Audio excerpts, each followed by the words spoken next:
এবার officially man city ছাড়ার ঘোষণা দিয়েছেন পেপ গার্দিওলা। এই মৌসুম শেষে তিনি আর ম্যান সিটির কোচ থাকছে না।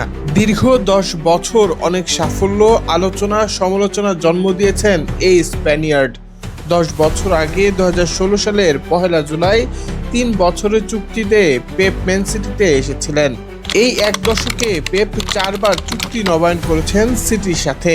সাফল্য এনে দিয়েছেন ঢের। তার সময়ে 6 বার প্রিমিয়ার লিগ, 5 বার লিগ কাপ, 3 বার এফএ কাপ, 3 বার কমিউনিটি শিল্ড, 1 বার উয়েফা চ্যাম্পিয়ন্স লিগ, 1 বার উয়েফা সুপার কাপ ও 1 বার ফিফা ক্লাব বিশ্বকাপ জিতেছে ম্যান সিটি।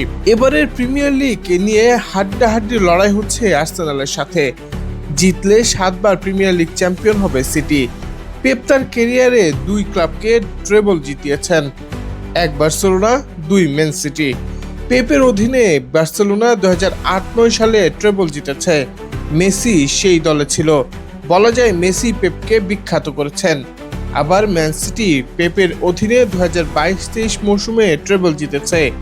এই দলে মেসি কোথায়? পেপ জিনিয়াস, ফুটবল পাগল, বিশ্বের সেরা কোচ বললে কি ভুল হবে?